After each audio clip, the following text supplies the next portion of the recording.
Service ఏదైతుందో దానికి 6 పథకం ఇప్పటికి వచ్చి వేజెస్ సుమారు 8 వారాలు అయిపోతుంది. వేజెస్ కూడా ఇవ్వలే. కొత్తగా నిన్న మొన్న మళ్ళీ మొదలు పెట్టారు వికలాంగుల పెన్షన్ వెరిఫికేషన్. అది అనర్హులకి ఇమ్మని మేము చెప్పట్లే, అర్హులైన వారికి కూడా ఏదో ముక్కుబడిగా సర్టిఫికేట్లు ఏదో ఉత్తిపదానికి ఇస్తున్నట్లు, దాన ధర్మానికి ఇస్తున్నట్లు ఇవాళ కార్యక్రమం చేస్తున్నాం. ఇవన్నిటితో పాటు రాష్ట్రంలో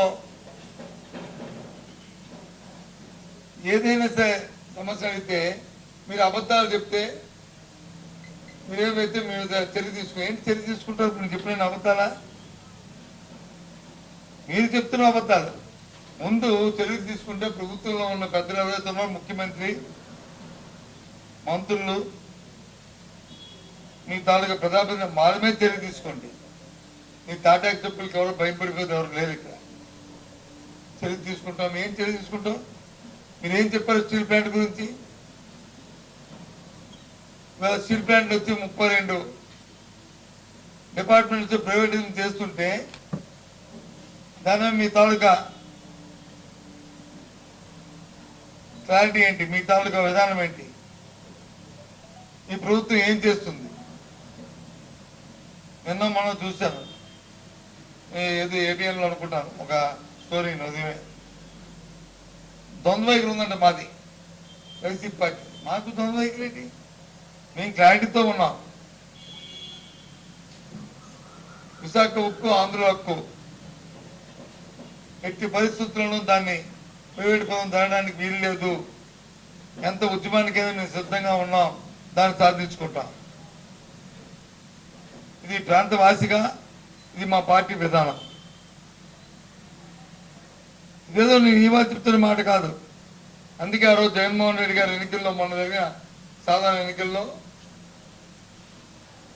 గాజువాకలో మాట్లాడినప్పుడు చెప్పారు ఆయన, మీరు ఆచి తూచి మీరు ఓటు వేయండి. ఇవాళ ఇక్కడ కానీ మీరు తెలుగుదేశం పార్టీ అభ్యర్థిని కానీ కూటమి అభ్యర్థిని గెలిపిస్తే స్టీల్ ప్లాంట్ ప్రైవేటీకరణకి మీరు వచ్చి గ్రీన్ సిగ్నల్ ఇచ్చినట్టే. మీరు మోసం చేస్తున్నారు, మిమ్మల్ని మాయ చేస్తున్నారు అని పదే పదే చెప్పారు. ఇది మళ్ళీ జ్ఞాపకం చేస్తున్నారు. ఎన్నికల ముందు ఏం చెప్పారు ఈ నాయకులందరూ? ముఖ్యమంత్రి కానీ, ఉప ముఖ్యమంత్రి కానీ, ఈరోజున్న కేంద్ర మంత్రి కానీ, లేకపోతే అక్కడ ఉన్న శాసనసభ్యులు కానీ, అధికార పార్టీ తాలూకు అధ్యక్షులు కానీ ఏం చెప్పారు? ఆ రోజు గొప్పగా నిరాదీక్ష చేశారే, మరి వాళ్ళు ఏం చెప్తారు దీని గురించి? మేము చెప్పాం 14,000 కోట్లు ప్యాకేజ్ ఇచ్చినప్పుడే ఇది మోసం జరుగుతుంది. ఏదైతే బ్యాంకు కరప్ట్ అవ్వకుండా దాన్ని వచ్చి కాపాడి తర్వాత దీన్ని ప్రైవేటైజేషన్ చేయడానికి ప్రయత్నం చేస్తున్న భాగం అది కాకుండా ప్రకటన చేయాలి. ప్రధానమంత్రి ఆ తర్వాత 2 సార్లు విశాఖపట్నం వచ్చారు, ఆంధ్ర రాష్ట్రం వచ్చారు. ఎందుకు దాని గురించి మాట్లాడలేదు? చెప్పాం, మేము అడిగాం. ముఖ్యమంత్రి కనీసం ఆ విషయాన్ని ఆయన దగ్గర ఎందుకు ప్రస్తావించలేదు? ఈ 14 నెలల కాలంలో సాక్షాత్తు ముఖ్యమంత్రి చంద్రబాబు నాయుడు 16 సార్లు ఢిల్లీకి వెళ్ళారు. 1-2 సార్లు కాదు, 16 సార్లు వెళ్ళారు. ఈ 16 వెళ్ళిన నేపథ్యంలో ఏం చేశారు మన స్టీల్ ప్లాంట్? ఎందుకు ముఖ్యమంత్రి దాని మీద మాట్లాడట్లేదు? వాటిని ప్రైవేట్ చేస్తూ మా సర్వీసింగ్ వాటన్నింటిని ఇస్తుంటే దాని మీద ఎందుకు ఆయన ప్రజలకు వివరణ ఇవ్వట్లేదు? ఇది పైపెచ్చు మా మీద నిందలేయడానికి చూస్తున్నారు. వారి తాలూకా ఈ ప్రచార మాధ్యమంలో ఉన్న 1-2 ఛానల్స్ ద్వారా. ఇది చాలా తప్పు. ఏది ఎవరేమనుకున్నప్పటికి కూడా మా స్టాండ్ విశాఖ ఉక్కు, అందులో స్టీల్ ప్లాంట్ ఏదైతుందో విశాఖ ఉక్కు కర్మాగారాన్ని కాపాడుకోవడం మేము మా ధ్యేయం. దానికోసం ఎంతగానో సరే దాన్ని తెగిస్తాం, దానికోసం ఉద్యమం చేస్తాం. త్వరలోనే ఉద్యమం ఏ విధంగా ఉద్యమం చేస్తామో అది కూడా ప్రకటిస్తాం. అందరినీ కలుపుకొని వెళ్తాం. మాతో కలిసి వచ్చిన వాళ్ళందరినీ కూడా కలుపుకొని వెళ్తాం.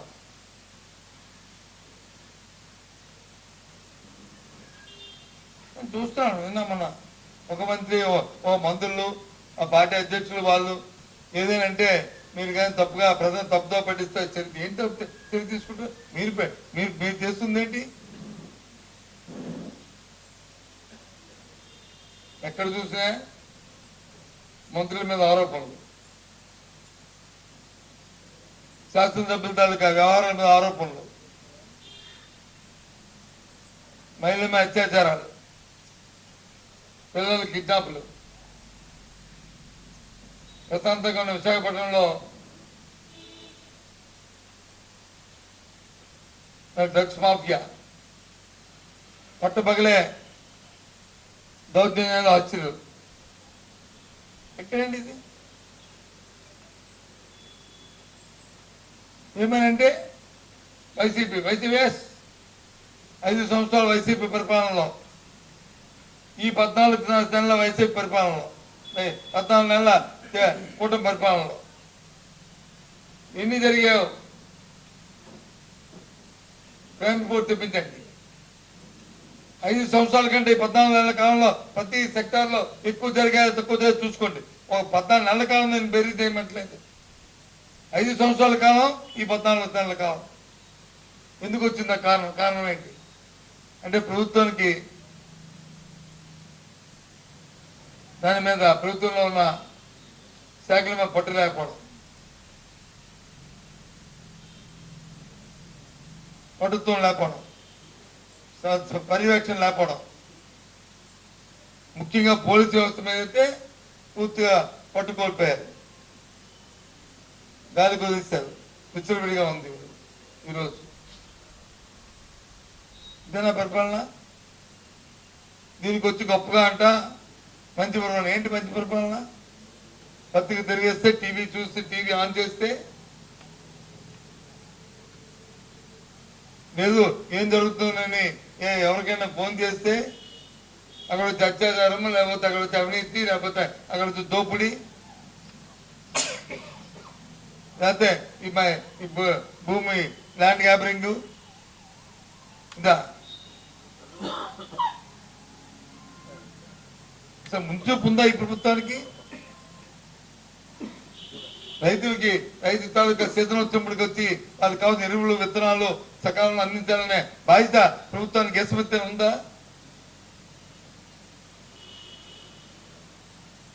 ఉంటే ఎందుకు యూరియా కొంత ఇబ్బందులు వస్తున్నాయి?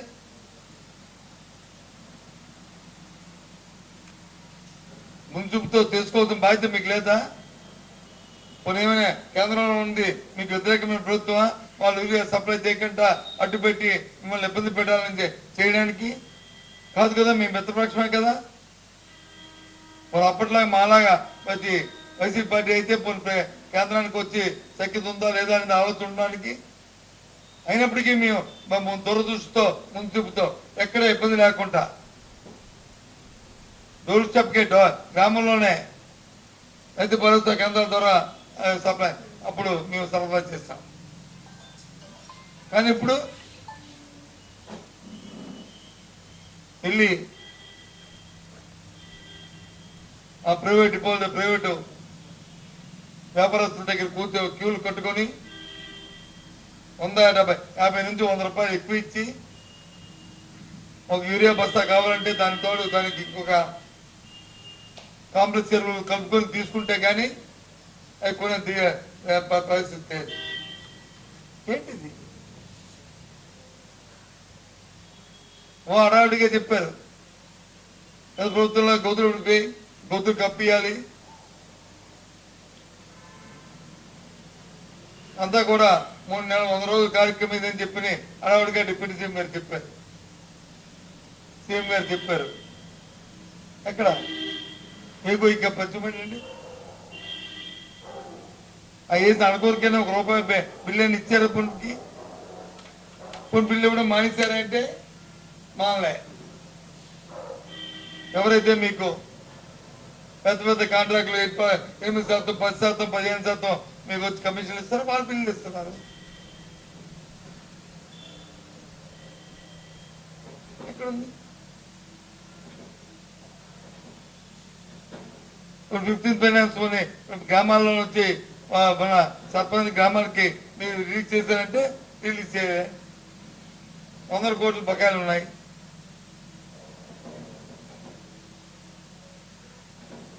ఏంటి పరిపాలన? మంచి పరిపాలన. P4 అని గొప్పగా చెప్తాను. ఏంటి P4 విధానం? ఈ జిల్లాకు సంబంధించి అయితే ఏదో జిల్లా రాష్ట్రంలో ఇగో ఇంతమందిని తీసుకున్నాం, ఇంతమంది దీనికి ఆకిస్తారు, ప్రభుత్వం ఫెసిలిటేట్ చేసింది, ఇగో ఈ విధానం ఇదేని. నువ్వు డబ్బు ఇస్తావా, వాళ్ళు చదివిస్తావా, నెల నెల వాళ్ళకి ఏమిస్తావు, వాళ్ళని ఏ స్థాయికి తీసుకెళ్తావు, దాని టార్గెట్ ఏంటి, ఏ విధానం ఉందా దానికి కనీసం నీకు చెప్పండి. అది ఏ అధికారి చెప్పండి, ఏ ప్రధాన నాయకులని చెప్పండి, సాక్షాత్ ముఖ్యమని చెప్పానండి. ఎంతసేపు సొలికబులు చెప్పుకొని ఊరికే టీవీలో నుంచి హడావుడిగా చూపెట్టడం తప్ప ఎందుకు? ఏదైతే మహిళలకు ఇస్తున్నా ఇద్దామని చెప్పి మీరు ప్రామిస్ చేస్తారో దానికి ₹1,500 లెక్కని సంవత్సరానికి 18,000 అది ఎగ్గొట్టడానికి, అది ఉష్కాకి పెట్టడానికి చేస్తున్నా చర్య ఈ చర్య. అదే మానిటరింగ్ లేదు. నిన్న మొన్న ఫ్రీ బస్ పెట్టావు. ఏమంటావు? ఫ్రీ అంటే మొత్తం ఇక్కడ నుంచి విజయనగరం నుంచి అరసవీలు వెళ్ళొచ్చు, విజయనగరం నుంచి తిరుపతి వెళ్ళొచ్చు, విజయనగరం నుంచి శ్రీశైలం వెళ్ళొచ్చు అని చెప్పి ఎన్నికల్లో మీరు మాట ఇచ్చారు. ఇది నా మాట కాదు. ఇది నేను ఇప్పుడు మాట్లాడే మాటలు ఏవి కొన్ని నావి కాదు, మీరు చెప్పిన మాటలు. మరి ఎందుకు చేయలేదు? 13-15 కేటగిరీ బస్సులు ఉంటే అందులోనూ 5-6 కేటగిరీలకు మీరు ఇచ్చారు. అది మిగతా ఏంటి? వాళ్ళు ఇచ్చినంటే నువ్వు దాన్ని డిమాండ్ని ఫోర్కాస్ట్ చేసి దానికి తగ్గట్టు ప్రభుత్వం ఏర్పాటు చేయాలి కదా. 14 నెలల కాలం వచ్చింది కదా నీకు. నువ్వు చేస్తానని ఎప్పటి నుంచో ప్రకటిస్తున్నావు కదా. మనకు సంబంధించినట్టు దానికి కావాల్సిన ఏర్పాటు చేస్తూ కొత్త బస్సులు వేయడమో లేకపోతే లీజుకు తీసుకోవడమో, దాంతోపాటు ఆ బస్ స్టాండ్లో వచ్చి ఆ స్టీమ్లైజ్ చేయడానికి మీ సిబ్బందిని అధికంగా పెట్టి వాళ్ళని ఎక్కించడమో చేసి చేయాలి కదా. చూస్తున్నాం సోషల్ మీడియాలోనూ టీవీలోనూ ఏ రకంగా వస్తున్నాయి. ఎందుకని ఇబ్బంది పెడుతున్నారు? దేనికోసం అంటే మీకు ఆదరాబాద్గా మీకు ఆర్భాటం తప్ప, హడావిడి తప్ప, పబ్లిసిటీ తప్ప దాన్ని ఆచరణలో ఒక నిబద్ధతతో కార్యక్రమాన్ని చేసి ప్రజలకు అందిద్దామనే ధ్యాస మీకు లేదు. ప్రజల మీద మీరు కక్ష కట్టారు. ఓటేయడం మీకు ఓటేయడం, ప్రజల మీద కక్ష కట్టారు. ఇది పాపం. అవసరం కాదు చెప్పండి.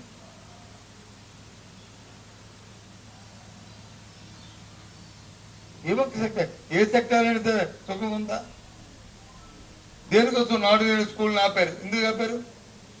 ఆన్ గోయింగ్ ప్రోగ్రాం ఆపారు. దానివల్ల వచ్చే లాభం ఏంటి అంటే విద్యార్థులు వచ్చి సుఖంగా మరి కూర్చొని ఫ్యాన్ల కిందో టేబుల్ కిందో మంచి బిల్డింగ్ లో కూర్చొని చదువుకోవడం మీకు ఇష్టం లేదా? ఎందుక కక్ష?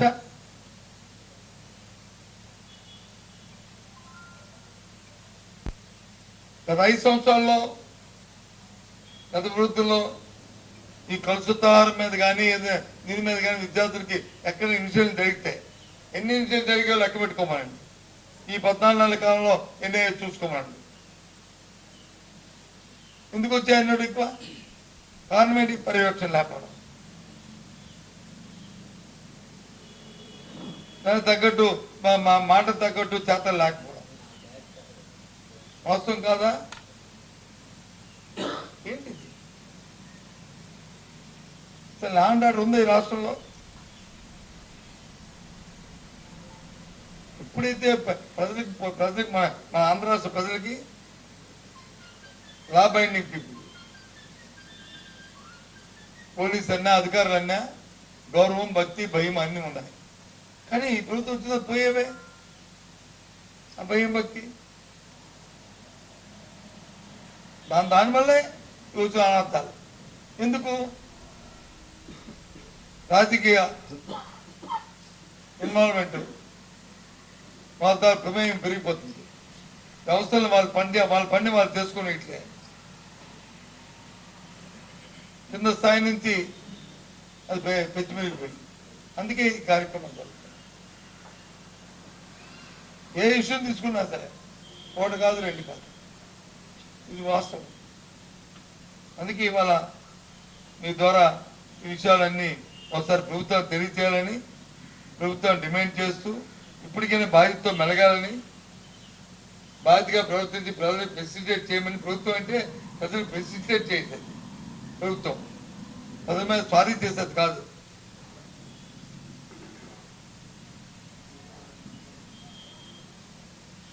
ప్రజాప్రతినిధి అంటే ప్రజాప్రతినిధి ప్రజలకు ఏదైనా చిన్న కష్టం వచ్చినా పెద్ద కష్టం వచ్చినా ఇన్వాల్వ్ అయ్యి ఆ తరఫున వచ్చి గొంతెత్తి మాట్లాడాలి. వాళ్ళ ఇబ్బందులు పట్టించుకుని నాదులేదు లేదు. ఏమనంటే మాత్రం ఓహో బ్రహ్మాండంగా ఉందని అంటుంది.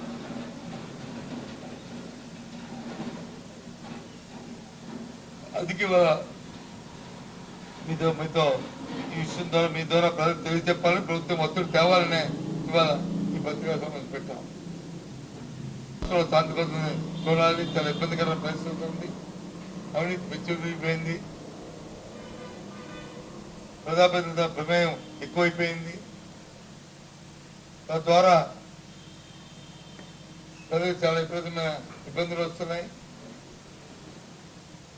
మంచి జరిగితే వాళ్ళ ప్రమేయంతో, మంచి జరిగితే వాళ్ళ ప్రమేయం వల్ల ఇబ్బందులు ఎదుర్కొనే పరిస్థితి వస్తుంది.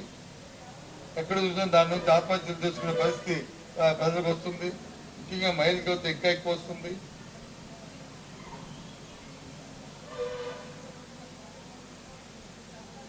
ముఖ్యంగా మన విశాఖ హక్కు, ఆంధ్ర హక్కు అని ఏదైతే నానుడు ఉందో దాన్ని కాపాడుకోవడానికి మేము ఏ స్థాయికైనా సరే పోరాటానికి సిద్ధమవుతున్నామనే విషయాన్ని తెలియ చెప్పడానికి, ప్రభుత్వం ఒత్తిడి తీర్చడానికి ఇవాళ ఈ కార్యక్రమం పెట్టాం. త్వరలోనే అక్కడికి వెళ్ళిపోయి అందరితో అన్ని వాళ్ళందరితో కూడా మాట్లాడి కార్యక్రమం రూపొందిస్తాం. Thank you. సంగతి అడిగితే అప్పుడు దాని ముందు రోజే కదా అక్కడ పవర్ ప్లాంట్ వచ్చి దాన్ని ప్రైవేటైజేషన్ చేయడానికి టెండర్ పిలిచారు. ఆ సర్వీసెస్ అన్నింటినీ ఈ మంది ఎంతమంది తొలగించారు, మళ్ళీ ఎంతమంది విఆర్ఎస్ ఇచ్చారు. సరే విఆర్ఎస్ ఇచ్చారు, విఆర్ఎస్ అంటే స్వతహాగా వెళ్ళిపోయిన వాళ్ళు. ఎంతమంది కాంట్రాక్ట్ కార్మికులు తొలగించారు, ఎంతమంది ఇక్కడ తొలగించిన తర్వాత మళ్ళీ మీరు ప్రైవేటైజేషన్ చేస్తూ వాళ్ళు వేసుకుంటున్నారు. దేనికోసం ఈ ప్రక్రియ మనం చెప్పనండి. స్వయాన్ని ముఖ్యమంత్రి ప్రధానమంత్రి చెప్పించగా లేదు. స్టీల్ ప్లాంట్ వచ్చే కూటమిలో కదా, స్టీల్ ప్లాంట్ ప్రైవేట్ కన్నా సమస్య లేదని చెప్పండి ప్రధానమంత్రిని. చెప్పించండి ముఖ్యమంత్రి వెళ్ళి. లేదు ముఖ్యమంత్రి ప్రధానమంత్రి కలిసి వచ్చినా బయటకు వచ్చి ప్రస్తుతాన్ని పెట్టి చెప్పండి. ఎందుకు చెప్పట్లేదు?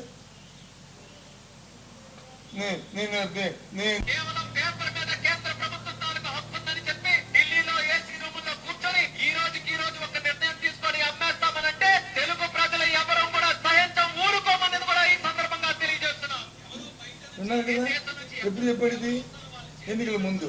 మరి ఇప్పుడు ఎన్నికలు వస్తే ఇప్పుడు ఆయన క్యాబినెట్, ఆయన ఎందుకు క్యాబినెట్ లో కూర్చొని ఆ తీర్మానాన్ని ఎందుకు అంగీకరించాడు? ప్రైవేటిజాన్ని రేజిమ్ లో కూర్చొనే అంగీకరించారు కదా. ఏమైనా చెప్పొచ్చు కదా. ఏంటిది? ఈ ద్వంద్వ వైఖరి మంచిది కాదు. అసలు ఒక్కటి అడుగుతున్నాం, ఒక్కడంటే ఒక్కడే. ఈ రాష్ట్రంలో కూటమి ప్రభుత్వం వచ్చిన తర్వాత ఇదిగో మీ పథకాన్ని మేము పెట్టాము, ఈ పథకం వచ్చి ఇగో దీన్ని ఈ విధంగా మా విధానం ఇది, దీనివల్ల రాష్ట్రంలో ఇంతమంది ప్రయోజనం జరుగుతుంది, ఏ ఒక్కరికి దానివల్ల లేదు, ఇగో ఈ కట్ ఆఫ్ డేట్ ఇది, ఈ కట్ ఆఫ్ డేట్ లోపల ఈ కార్యక్రమం చెప్పిన కార్యక్రమం చూపెట్టండి.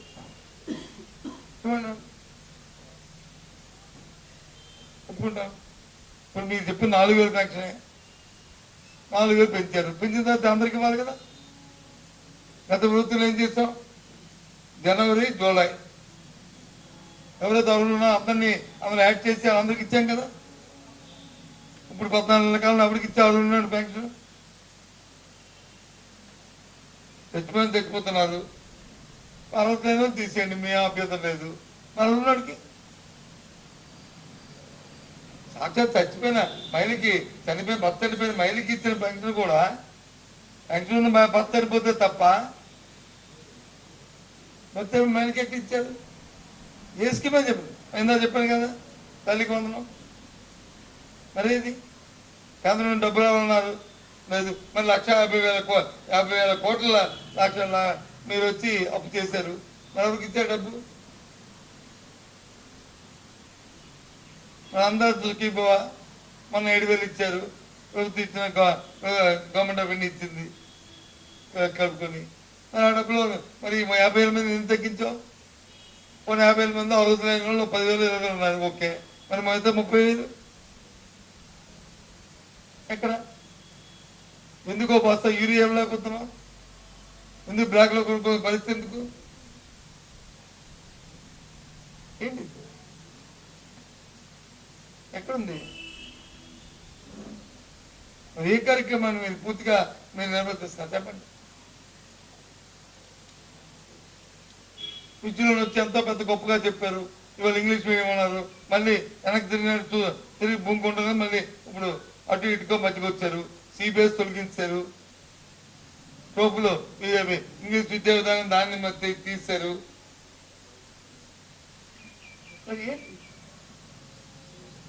నాడు నేడు ఆ స్కూల్లో సగం అనుకోరుగా ఉంచారు, అవి గడ్డ మానేశారు, ఆన్గోయింగ్ ప్రోగ్రాం ఆపేశారు. ఏం చేస్తారు? అట్టాసంగా చెప్పారు, మేము ఆన్గోయింగ్ ప్రోగ్రాం అవుతుంది, ఇంటింటి కొలాయి చేస్తున్న ఆ ప్రోగ్రాం జరుగుతుందని మేము వచ్చి వీళ్ళు ఆపేశారు, మేము చేస్తామన్నారు. ఎక్కడ రెడ్డి గారు వస్తూ మొదలెట్టారు పాత సామెతగా, సారీ ఏమనుకోవద్దు, ఓ రెడ్లు ఎవరు ఉంటే రాష్ట్రంలో సామెతది, ఆ సామెతలాగా వచ్చి మళ్ళీ ఎక్కడైతే పని అక్కడలాగా ఉంది. ఎక్కడైంది పని? గోతులు కప్పుతా ఉన్నారు, ఎక్కడ కప్పారు గోతులు? ఉపాధి హామీకి తినడానికి లేదు, వాళ్ళకి కూళ్ళు ఇవ్వట్లేదు. వాస్తవాలు ఇది భయపెట్టి అబద్ధాలు చెప్తాడు సార్. తెలిసి ఏంటి అబద్ధాలు చెప్తే తెలివి తీసుకుంటాం, వాడి మీద చర్య తీసుకుంటాం. మేమే చర్య తీసుకోవాలి. ప్రజల్ని మోసం చేసినందుకు, మాయ చేసినందుకు, దగా చేసినందుకు ఇవాళ ముఖ్యమంత్రి దగ్గర నుంచి కింద స్థాయి వరకు ఉన్న మొత్తం ఆ పార్టీ మీద చర్య తీసుకోవాలి. అంటే ఎవరైనా తీసుకుంటుంది గొప్ప చెప్పుకోవడానికి. నిన్న మనం నెల్లూరులో చూసాము, మరో పెరుగుల మీద వచ్చారని చెప్పి మీ పేపర్లోనే వచ్చే తగుళ్ళు. దాని బ్యాక్గ్రౌండ్ అంటే మా అందరూ తెలుసు. ఎందుకు దాని డెప్త్కి వెళ్ళిపోవడం కంటే ఎందుకు ఇది? మరి ఎవరికి శాంటిటీ? అందుకు చెప్తాను. ఇంకా డిసైడ్ చేసి ఆల్రెడీ ఇన్ఫార్మ్ గా ఆల్రెడీ చెప్పారు, రాష్ట్రపతికి కానీ ఉపరాష్ట్రపతికి కానీ స్పీకర్కి కానీ ఈ పదవులకు వచ్చి పోటీ ఉండకూడదు. యాంకరింగ్ అవుతే ఒక శాంటిటీ ఉంటుంది, వాళ్ళు నిష్పక్షపాతంగా రాజకీయాలకు అతీతంగా వాళ్ళు వచ్చి చేస్తారనేది ఒక రాండి మేము ముందు నుంచి ఒక స్టాండ్ తీసుకున్నాం. మరి దాని గురించి డిస్కస్ చేయాల్సిన అవసరం. అంతకు ముందు కూడా నేను పిసిసి అధ్యక్షుడు ఉన్నప్పుడు కూడా పిసిసి ప్రెసిడెంట్ ముఖర్జీ గారు ఉన్నారు, ఆయన పోటీ పెట్టారు. ఇప్పుడు వైసీపీ పార్టీ సపోర్ట్ చేసింది కదా ఉండకూడదని అప్పుడు చేసింది కదా.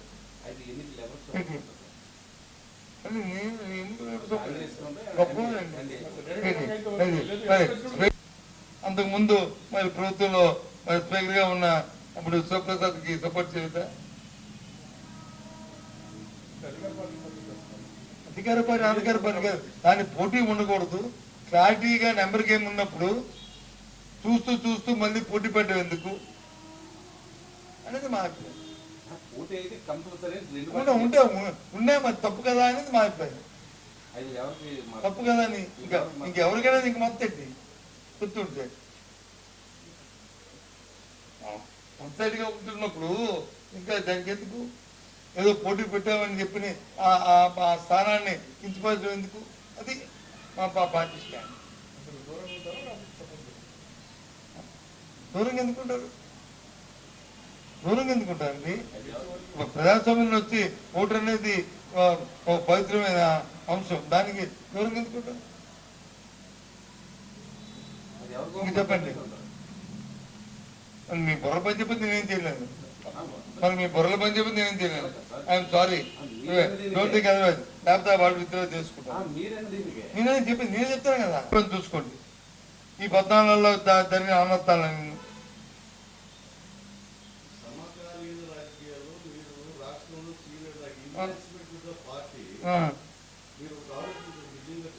చెప్పండి. చెప్పండి. నేను తప్పాడిస్తాం చంపేస్తాం నేను అంగీకరించను. సినిమాల్లో డైలాగులు వచ్చి వాళ్ళు చెప్పింది అదే పెట్టుకున్నా. సినిమాల్లో వచ్చినప్పుడు నువ్వు దాన్ని బ్యాన్ చేయాలా? సినిమాలో బ్యాన్ చేయకుండా పెట్టుకుని దాన్ని వచ్చి చెప్తారుగా. ప్రభుత్వం మా మీదే కదా. ఏదైతే ఆ సినిమాలోకి వచ్చినప్పుడే రప్ప అని అప్పుడే మీ ఈనాడు పత్రిక రాసి ఉంటే ఈ గొడవ లేదు కదా. అప్పుడు పెద్దగా ఎత్తుగా వాళ్ళని ఆశించి వాళ్ళకి ఒత్తాసు పలికి బ్రహ్మాండం లేదని చెప్పి మీరు చెప్పిబట్టే అది వచ్చి పాపులర్ అయింది. డైలాగ్ ఆ రోజు దాని తప్పు ఇలాంటివి అని చెప్పి మీ పత్రిక రాసి ఉంటే లేదు కదా.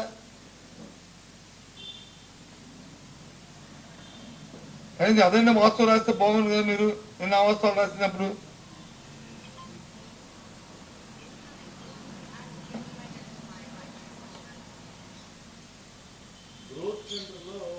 మచ్చు వద్దు ఒక జట్టు ఆమోదం లేకుండా నా ఆత్మకి సాయం చేయకూడదు. అంటే ఆ 10 ఎకరాల్లో ల్యాండ్ అప్పగించి రిజిస్ట్రేషన్ చేయండి అని రాశారా? మరి అడుగుతా ఆఫీసర్లు నేను చెప్తాను. ఆఫీసర్లు అడుగు, లేకపోతే ప్రభుత్వం కాదు ముఖ్యమంత్రి అడుగు.